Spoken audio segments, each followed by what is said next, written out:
All right, so you want to jump back into the life of Maria Theresa? Maria Theresa, remind me of the Habsburg story. Growing up Ooh, in big old castles, living the life just yeah. like a movie Oh, star. Now that's gonna be stuck in your head. okay, so let's go ahead and kick it off. We have so much shit to cram in, so we're not going to really have time to recap. Go back and listen to the first episode. But when we last left Maria Theresa, we were closing out the War of Austrian Succession, which was just, as famous historians have said, a bit of a clusterfuck. I believe I've seen that in thesis papers. Yes, I Clusterfuck. have two Yeah, by yeah. Dr. von Flustenberg. Yeah. Famous historian, Dr. von Flustenberg. Yeah. Uh, so while the succession is going on, like the succession crisis, Maria's husband, Francis Stephen, was elected Holy Roman Emperor because she couldn't be elected empress on her own independently. Because why, Nathan? History's a bag of dicks. I was looking for because uterus, but that is also a solid answer because history is a bag of dicks. But Francis Stephen is the emperor, but Maria is really running the show. Right. So let's pick up from the coronation because I think this is because you remember when we first met Maria, she was a bit meek. She Mm-hmm. did wasn't trained. She was ready to do what her husband and her dad told her to do. At the coronation, this Austrian War of Succession changed her as a person because Mm-hmm. at the coronation, when Francis Stephen was crowned in 1745, everybody kneels to the new emperor. And usually the consort will be up there with her husband, and she's supposed to kneel too. Guess who the one person to not kneel was? Maria Theresa. She reminds me of a Habsburg story. Yes. Okay, is that like I feel like that takes some big clit energy here to be like, Oh yeah, like that is a historical thing that has always happened. Is the consort kneels and she's like, "No, I'm good." because she's telling everybody, I'm not really the consort. He's only getting this because he's my husband. I'm going to be the one calling the shots. Also, she was like hella pregnant again, so maybe it was just too hard to kneel. Maybe that was her excuse. Bummers. Yeah, yeah. I feel like if we stop throughout this story to talk about every pregnancy and birth, that's all this episode would be. It would be So, us going, and she's pregnant she's pregnant again. again, And then it's another girl named Maria, again, and another girl named Maria, and another again. girl. So just go ahead and assume for the next 10 years, she is pregnant. But all in all, after the dust settled from the War of Succession, Maria was pretty popular. Her super duper gay mortal enemy, Frederick II of Prussia, aka Frederick the Great, said of Maria, "The Habsburg dynasty finally has a man on a throne, and it's a woman." I mean, kind of a backhanded compliment. Yeah, yeah, Okay. but still, it's kind of a compliment. And it is time to get shit done as Holy Roman Empress. Mm-hmm. Thank you very much. It doesn't seem like hubby Francis really cared that Maria was the one really running shit. So Maria just always made sure that he was at the important meetings for appearances. And then she gave him free range to basically just do whatever he really cared about. They had a really good business relationship for Yeah, sure. they did. So Maria is Oh, finally in a place of power and she looks around Austria. They ain't got no money. no money. That there is no central government. Yeah. They're all broke. They're all unorganized. They're not talking to each other. And she was handed a turd sandwich, like an Oh. absolute just dumpster fire. Oh, yay! This sounds exciting. Yeah, the Empire was just super unorganized, and Maria decided that there needed to be a whole overhaul of things that needed to Mhm. happen. There needed to be a centralized government, a uniformed army. But right now, it's just clusterfuck 2000. It kind of feels like to me like she called the IT department of the Holy Roman Empire, and they were like, "You just need to turn it off and turn it back on again." That's literally what happened. Once again, this is giving me such Isabella Castile vibes, but this is exactly what Isabella did. She looks around at like the government, the guys running the military, and everybody at the top is a Nepo baby. And she's like, well, that's clearly not working because these people aren't trying. Because they know they have job security. Wild thought. What if we gave these jobs to people that actually like went to school for the job despite their rank? And that was revolutionary. Oh, and when they realized they were short on cash, Maria came up with an idea that was controversial for the time. She was going to tax the nobility. How? Katie almost died there. Clutch my pearls. Chugga, chugga, chugga, chugga, chugga, chugga, chugga, chugga, choo choo. We're pulling up to the Reformation station. Choo choo, all aboard. Yeah. Maria Theresa is really famous for her radical reforms, and they didn't stop with the military and the government. So let's discuss her education reform, shall we? So Maria realized that if she was going to be hiring peasants to work in the government and to lead the military, she needs to level the playing field with the education. So she opened the doors to prestigious universities to the middle class, where it had previously only been for the nobility. Wow. Yeah. She also implemented a mandatory school system for everyone that was required until age 12. And this was for boys and girls. Yes, but fun fact, well into the 19th century, people living in Habsburg-controlled lands, all in all, they had a higher literacy rate than just about any other empire in Europe. So, yay. Yay. Yeah, and I love that it was for boys and girls. Anything else, Nathan? You betcha. She was a supporter of inoculations. She actually got the smallpox inoculation and got 2 of her kids inoculated in an effort to like show the population, hey, this is a good thing. Yeah. We aren't injecting you with poison. I actually went down petite rabbit hole. Smallpox has, in one way or another, they think, been in existence since ancient Egyptian time. So like 3,000 years ago.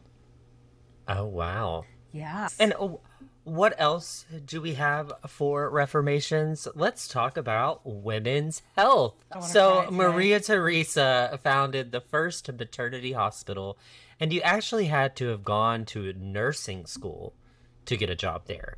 Like, not just be some rando off the street claiming to be a midwife. So this obviously helps with the horrible death rate during childbirth. I love that.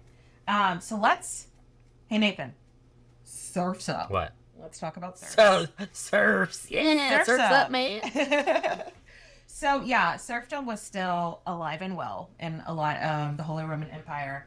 And so she passed laws. She didn't end serfdom, but she passed laws being like lords can't beat their serfs. Lords can't kill their serfs. Lords can't starve their serfs. Stuff like that. So the bar is on the floor, but that was a huge deal for people living in those conditions in like the rural areas of the empire. Mm-hmm. So her motives, however, aren't necessarily rooted in bettering the life of serfs, but more about making that ka-ching Money. Yeah.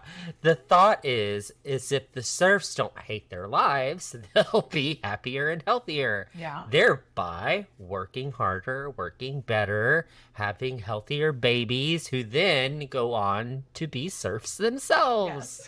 Yes. So, hey though, if you're a serf, you're going to be taking a win where you can, right? Yeah, yeah. I mean, the they probably aren't thinking, is she doing this because she really cares about us? They're just like, hey, it's illegal for him to beat the shit out of me. Cool. It's true. But no, this is a huge, huge part of her legacy is these reforms. Which, when we get to know her a little bit better, might actually be a little bit surprising with her personality.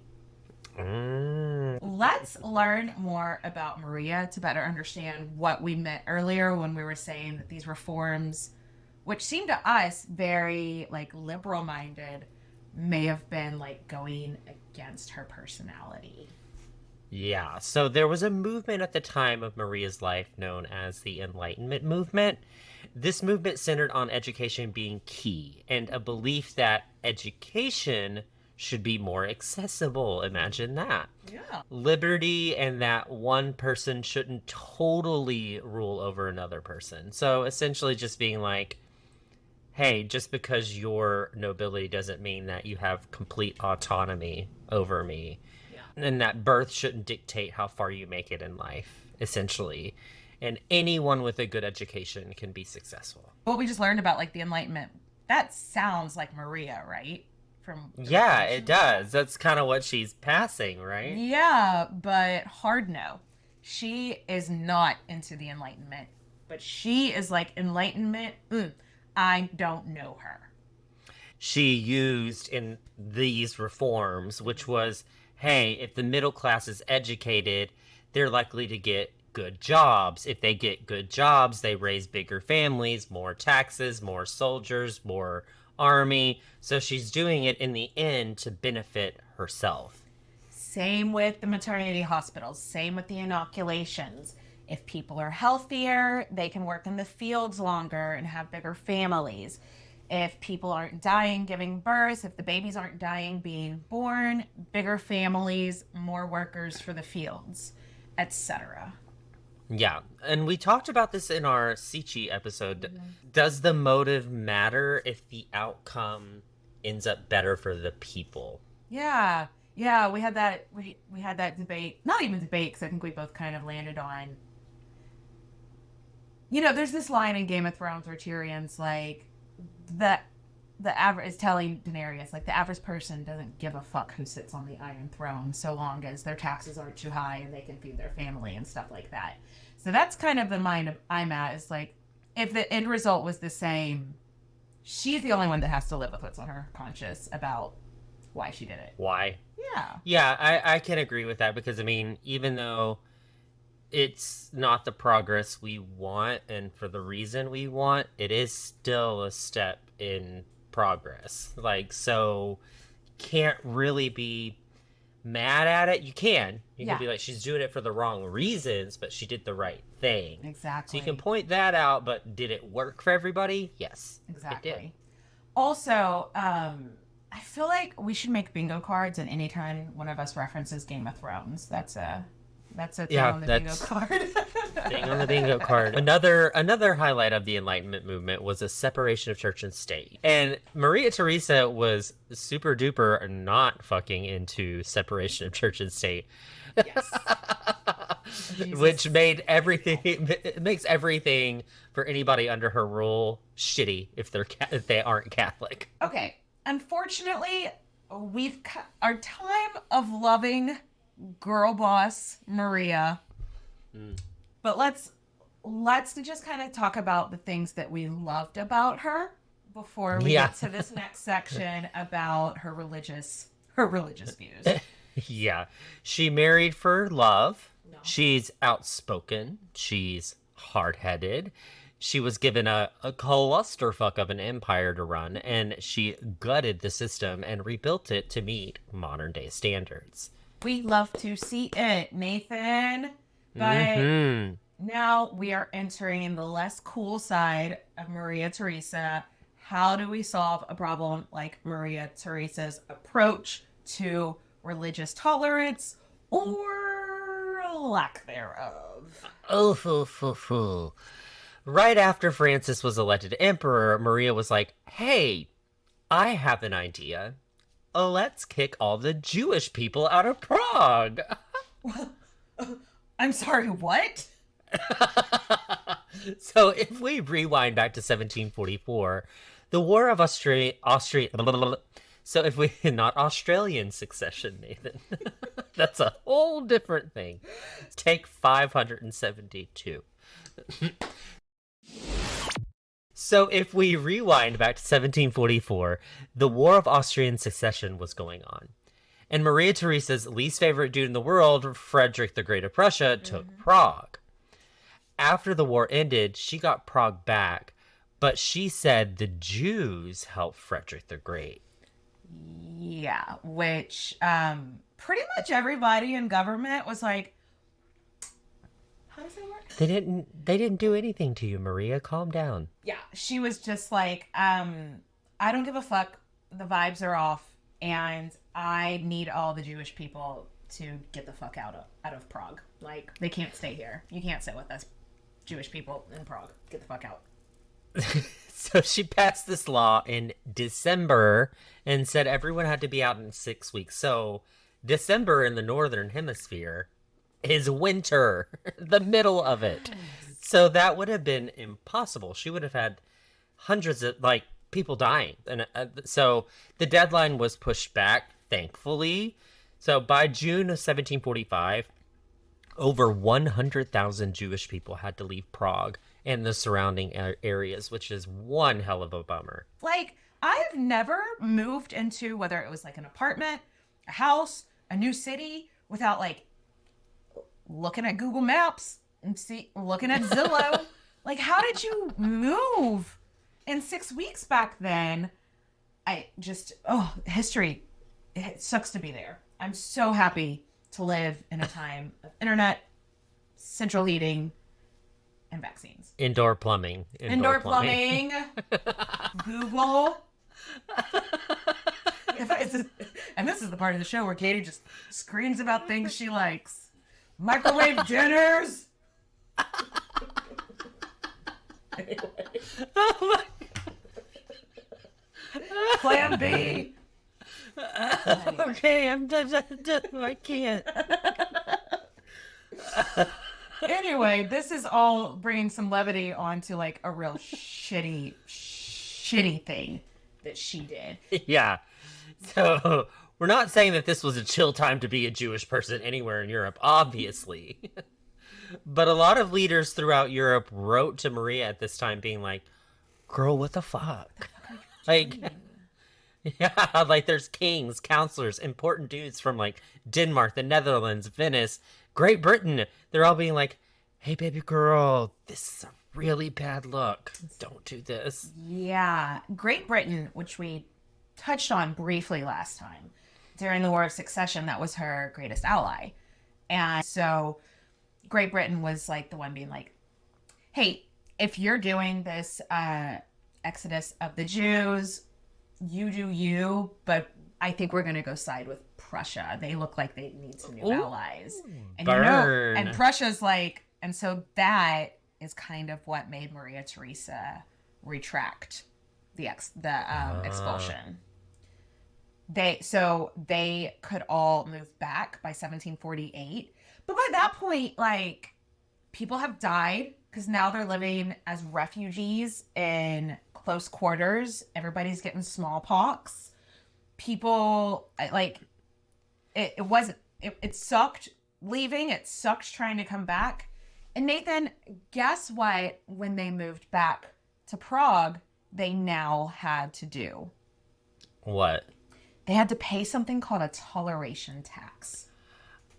Okay, this sounds problematic on its own. It's exactly what it sounds like. You're paying a tax to be tolerated. Oh my God, can you imagine? I mean, a lot of people did end up coming back to Prague. So they come back 2 years later, but are their homes still there?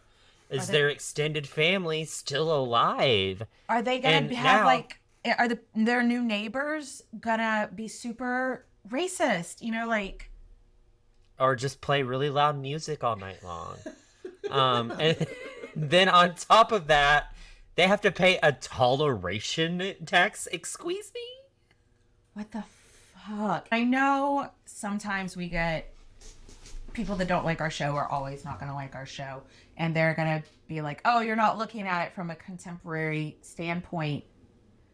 A lot of her contemporaries were telling her that this was shitty. You know, it's not just us. A lot of people in the 18th century agreed with us. Yeah, I hate it here. I hate it here. She was also pretty shitty to Protestants as well, which, hey, religious tolerance is a 0 score for Maria Theresa. Yeah. Like, in a time when governments were relying less and less on torture, everyone's like, in Europe is like, okay, that's inhumane. Let's not torture anyone anymore. Maria's like, what? Oh my God, can't hear you over this screaming Protestant in my basement. He's just having it. Once he gets his fingernails ripped off, I'll come back to you. I'll hear you then. What'd you say? No torture? Oh. Anyway, we could fill a whole episode just on the things that she did towards religious intolerance. But yeah, we could fill a whole episode, so we're going to move on. Yeah, we got to move on.